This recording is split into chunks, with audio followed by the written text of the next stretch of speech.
All right, so we have been taking a look at some of the head scratchers, and so this was the first week that we took a look at.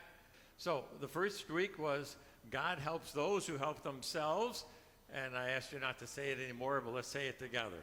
God helps those who help themselves. Okay, then last week was everything happens for a reason, and this week is hate the sin and love the sinner. Now that guy is really committed to that teaching, right? I mean, he is full in. I mean, he is tattooed that, and that is a life teaching, for him. Hate the sin, love the sinner. Anyone ever heard that before? Anyone never heard that before? Okay, we got one that never heard that before. Okay, well, we are introducing it today. Sometimes said flippantly, like, hate the sin, love the sinner. But often, as Gina pointed out, very well-meaning. I'm a pretty gracious guy, and so I'll say something, like that. I'm being metaphorical there. In other words, they're saying, like, I'm being gracious to you. I do love you. It's just, I can't stand, what you're doing. But on the receiving end, it's hard to feel loved when someone's pointing out what they feel is your sinner. But when they add, hey, I love you, no doubt in most of the time, I think they were actually trying to be benevolent to them. Additionally, though, most people who say that, again, as Gina pointed out, they would understand themselves to not be perfect, not be without sin. And so what's taking place is that what I'm doing is less grievous, less heinous, less audacious than what you're doing. Not too long ago, I had a conversation with a man from Texas, United Methodist, and as we are, I think most of us are aware, it has been the South that has really been torn up apart through the United Methodist denomination. And churches had to vote on it, and people who have been friends for, all their lives, just really tough. And so I asked him, I said, and he said, about half of the churches in his conference, there's like 4 conferences in the state of Texas, said half of them had left. And I said, I know how difficult that might be. And I was trying to feel where he was at on that topic. And his phrase that he used was, well, they'll have to give their own account of their behavior to Jesus, which is kind of a polite way of saying, well, I love him. Boy, he's going to answer to Jesus, for what he's doing. So see, clearly in his eyes, his transgressions weighed far less than those of in his understanding, the gay community. So we could start there, right? Are all sins equal? Or is there any weight differential given to sins? Is that kind of right or wrong? Well, that understanding is, well, like many of our half-truths, kind of right, kind of wrong. As they understand the other person's sin is worse than theirs, bigger, worse than their own meager shortcomings. That being said, if they were to press the issue, they would think that the other person's transgressions, the other person's sins, dramatically outweigh their own. So again, are all sins equal in the sight of God? Well, 2 words are used in our scriptures for the word sin. In the Old Testament, there's one. In the New Testament, there's one. In the Old Testament, the word is hata, which literally means to stray from the path, to miss the mark. Sin is to miss the mark, miss the target. There's a path in life that if we were to fully stay on track, we would not have veered. We would not have sinned in our life. So when we sin, we veer off. We've slipped off. We've veered off. In the New Testament, the word is amartia.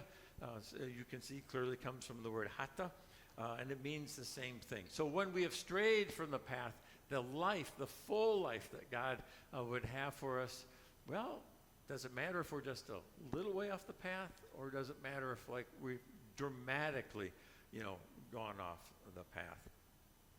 So when we think about sin, we classically think of sin as in that we can sin in thought, word, or deed. So what have we done that we've sinned? Okay. Classically, that's thought of as the sins of commission. Those are the things that I have done. We sometimes don't talk nearly enough about the sins of omission, the things that I did not do. I walked around the person who was in need. I didn't step in to do something that, to defend that person who was defenseless or was looking for help at that time. So we've all strayed, haven't we? We've all left the path. Paul acknowledges that in his letter to the people in Rome. He says, since all have sinned and fallen short of the glory of God, we all need forgiveness. And religious or not, I think almost every person would acknowledge, I've not always been my own best person. Even irreligious people know that they've done some things at times that they're not proud of. But in the sight of God are all sins equally weighted? Because we do stray from time to time. Well, what we see in the scriptures is that no, sins are not all equally weighted. In the Sermon on the Mount, Jesus said, you've heard of old that you shall not commit murder, but I say to you, if you call your brother or your neighbor, your sister, an idiot, you've already violated this commandment. So is Jesus saying that calling someone an idiot and murdering them is the same? Of course not. He's speaking in in hyperbole, or it's an exaggeration, an expression. He's trying to get us to fully understand the power of words, the weight of words, and that what we say can and does and can at times hurt people. But what he's not teaching is that all sin is equal in the eyes of God. And so when I try to think of an illustration, I can imagine a time when this happened one time, and not my honey here. Someone asked me, if I liked their shoes, and I didn't. I thought they were. I have no taste. Okay, that's the first thing I should have. If I would have predicated everything by saying, "Well, I have no taste," but I didn't. What I said was, "Well, you like them." I mean, I tried to say, "Well, if they make you happy, then I'm, then obviously they're fine." Now, am I saying like a little lie there? Yes. Why? Because to tell the truth, would hurt a person unnecessary. I'll look at your shoes later today. Okay, well. There's no reason to hurt a person because, they've asked me for my opinion on their shoes, of which I could care less most of the time about someone's shoes, There is a difference in those two answers, right? In a sense, I don't want to hurt the person, but yet I have, in a sense, told what we call classically the little white lie. So, well, some would say a lie is a lie. Well, but no, not really. I mean, I can say that, I think your shoes are fine, or, they look nice. But if I go into the courtroom and, hold up my hand and say, I swear to tell the whole truth, nothing but the truth, and yeah, I saw that guy walk out of the 7-Eleven with a gun in his hand, and it's not the truth, that's different. I mean, that is categorically different. The reality is very different. Catholics understood this, right? They had venial sins, right? The venial sins are easily forgiven. Those are the sins that don't endanger your soul or your relationship with God. They can cause pain and problems, but they're not to the magnitude that you're going to create harm to someone else. But then they also said there's mortal sins, right? And those sins, they can jeopardize your soul and your health. These are the actions or the thoughts and the sins that can bring pain and suffering to others and to ourselves, and they separate us from God. And where did they get that? They got that from 1 John, right? It says, if you see your brother or sister committing what is not a mortal sin, you will ask, and God will give life to such as one. To those whose sin is not mortal. There is a sin that is mortal. all wrongdoing is sin, but there's a sin that's not mortal. So John, and might I remind all of us, the brother of Jesus, so he got to hang around Jesus and got to hear some of the fine points of theology. John is saying that there are sins that are more serious than others. In fact, in the history of the church lifted up 7. You might know them as the 7 deadly sins. Yes, right. Lust, gluttony, greed, laziness, wrath, envy, and pride. Now, the church historically then said one of those was the most dangerous. And we might think, oh, well, surely it's got to be lust, or it's got to be greed, or it's got to be wrath, or it's got to be envy. Well, those would all not be the one that historically the church has said. Historically, the church has said pride is the greatest of those, the most dangerous. So, love the sinner. What could be wrong about that? It sounds spot on. After all, Jesus ministered to sinners all the time. He spent his time with them. He cared for them. He was called, we may remember this, he was called a friend of sinners in the scripture. That's a quote. He was called a friend of sinners. So what can be wrong with love the sinner? Wouldn't Jesus have said that? Well, we know he didn't. Matter of fact, he did, however, say love your neighbor. And he defined neighbor as anyone who needs you, even people you can't see. You are to love your neighbor. No, excuse me. You are loving your neighbor whenever you are gracious to someone. When you don't walk around that person in need, or when you engage with someone in whatever way that is helpful, for them. And I hope that you are all loving your neighbor. You're loving your neighbor as you give to this church, because this church then gives to the apportionments, it gives to the community, and so we are reaching out to those who are in need. You are loving your neighbor through me, because I'm often the face of people, giving. Yesterday's a woman called me 3 times as I'm like at mile 28, and the last thing I want to do is answer the phone, and so later I texted her, and I know she's going to want some help with her medicine. We're going to help her with her medicine, and so we are loving our neighbor, through that. When we love our neighbor, it means that we're going to seek the best for that other person. We're going to seek the best for you. Again, Jesus did say, love your neighbor. He did not say, love the sinner. However, he did say, love your enemy.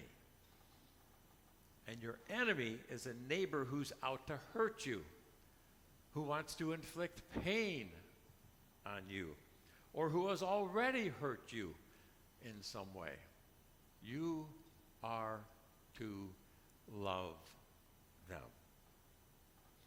You don't have to have warm, fuzzy feelings towards them, but you are to be determined to seek the best for that person. Jesus teaches us that when we do that, the world changes. He said, no more eye for an eye stuff. You are to return blessing for evil. And then the world has the possibility of changing.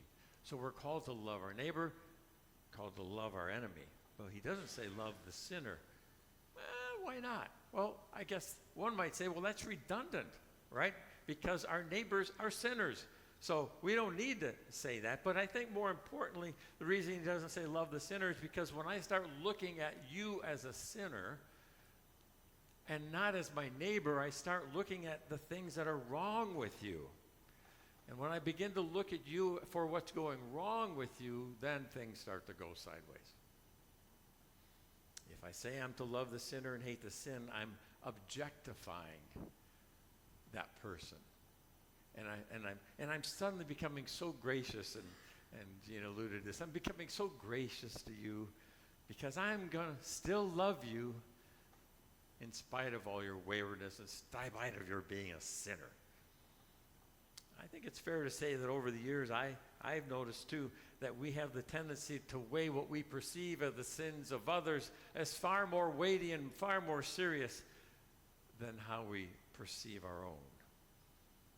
So most of the time, we're far more judgmental about what we think are the sins of others than our own. Jesus knew this, he noticed this, and so he addressed this in a couple different ways. One was the parable of the tax collector and the Pharisee. Now, the word Pharisee comes out of the intertestamental material. The word Pharisee in Hebrew means set apart, the separated ones. They were the religious leaders of the day. Oh, and they needed to, out of their holiness, they needed to separate themselves from sinners. And so they would eat separate. They would fellowship separate. They would try to avoid them as much as possible. They were trying to be pure and holy. The tax collectors, cue the dark music. Oh, they were the Jews working for the Roman occupiers. They were considered the worst of the worst, traitors to their own people. Jesus had this exchange with them. Next.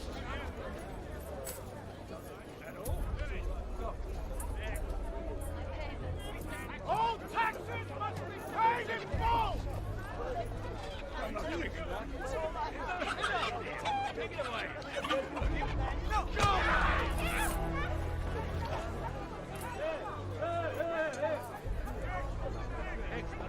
We're all Jews. How can they live with themselves? Our own people working for Rome. These people make me sick. Collaborators. Let's move on.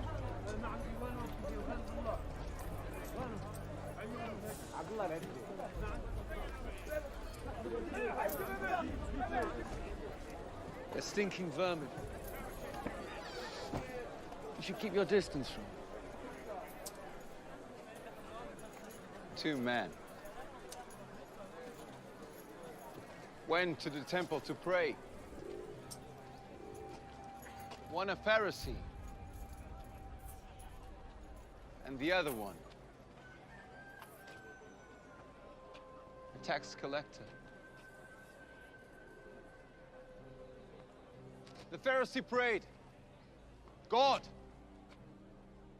I thank you that I'm not like other men.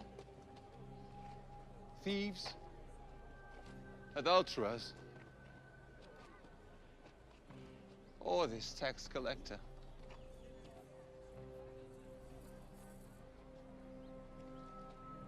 But the tax collector didn't even look up to heaven.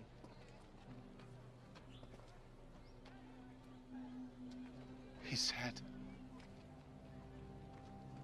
God, have mercy on me. I'm a sinner.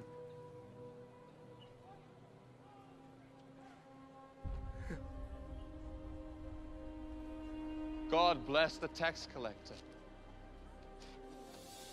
not the Pharisee. Anyone who praises himself will be humbled, and anyone who humbles himself will be praised. Matthew, come.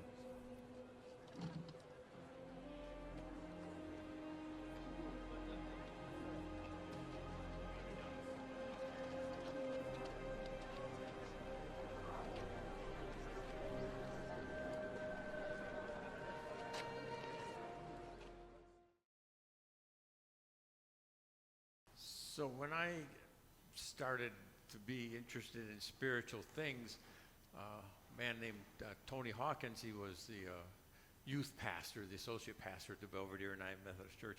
He gave me a Bible, and it only had 4 books in it, Matthew, Mark, Luke, and John.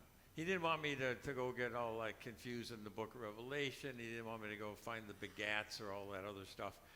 And so I only had Matthew, Mark, Luke, and John to read.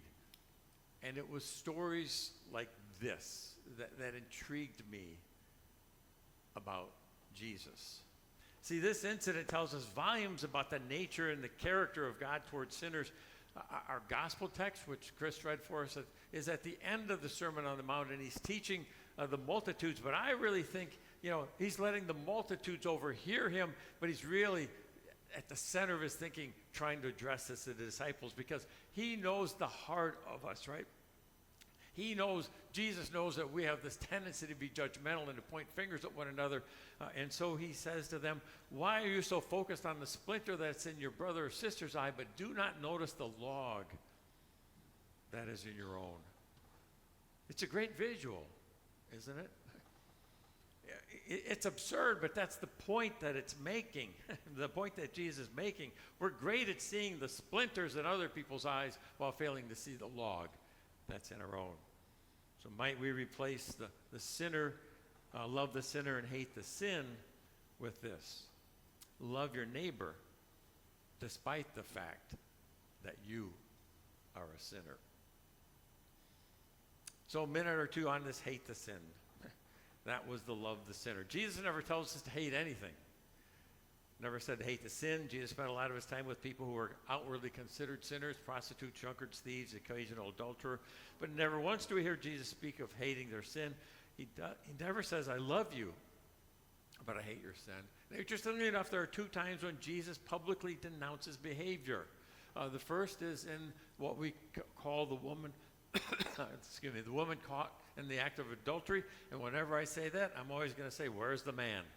You know, there must have been 2 to be caught in that act. So where's the man? So we learned something about the male orientation of the writers. So it was all a trap. They brought this woman out. She was caught in the act along with the guy. They left the guy, brought the woman. They wanted to trap Jesus. Teacher, what are we supposed to do with her? Because they knew that the law said that you were to stone her to death. So Jesus gets down on his knees. He begins writing in the sand. We don't know what he was writing. There's some great speculation. And these guys are all armed with their rocks. And one by one, we're told, from the oldest to the youngest, they started dropping thud, thud, thud, the rocks. When they've all dropped the rocks and walked away, Jesus says, woman, where are your accusers? And she says, there are none, Lord. And he says, well, neither do I condemn you. Go and sin no more. So instead of a rock, Jesus offers her mercy. And the second time Jesus points out sin is when he goes into the temple and he calls out the sin of the religious leaders. Woe to you, scribes. Woe to you, Pharisees. You are hypocrites. You are like whitewashed tombs on the outside. But on the inside, you're full of religious hypocrisy. You push people away from the kingdom instead of drawing them into the kingdom. He denounces their hypocrisy. He never preaches against the sins of the ordinary people listening to him. He was calling them to mercy and to walk a different path. But with the religious people, ding, ding, ding, he had problems. See, I realize I got enough issues in my own life. I don't have the time and energy to point out how much I hate someone else's. But there are times, of course, that we should denounce sin publicly. Those sins that harm or oppress other people or do evil to others, sins like child abuse or spousal abuse or racism, injustice. We should hate that children die at night because they haven't had enough to eat for a week before they went to bed on their last night. We should hate the wars of aggression, be it Russia, be it Israel. We should have a righteous indignation about the places where people are oppressed and are hurt on a regular basis. And what we're supposed to do as Christians is to stand between the oppressor and the oppressed and say, not on my watch. That's when we should have the courage to speak up and to hate the sin. But that's usually not what's talked about when that phrase is used, is it? All too often it's used about demeaning a marginalized person or a marginalized class.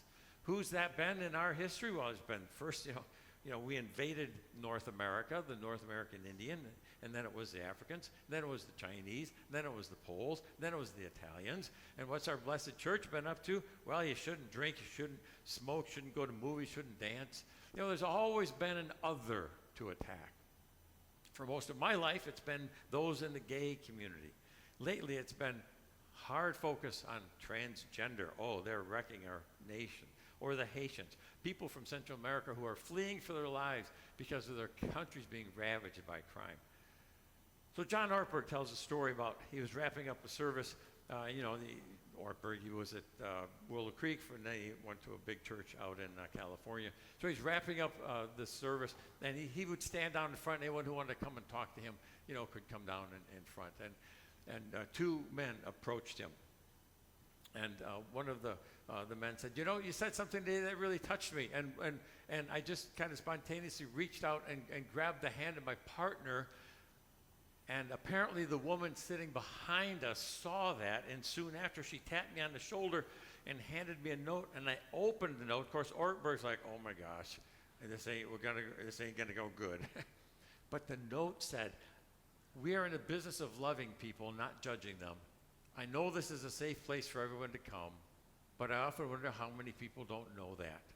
I'm glad you're here today. So, here's what I think about love the sinner and hate the sin. 100% true if we stop, as Gina said, at love the sinner. But maybe we should just stop at love. Oh Lord, easy to say. We find ourselves veering off the path when we are unable and find it difficult to love. Amazing love. How sweet the sound. Let's save each one who offers up our waywardness to you. And may we be as gracious to others as you have been to us. Give us the strength, O Lord. That's why we gather together here to encourage one another in our walk. In the name of the Christ we pray.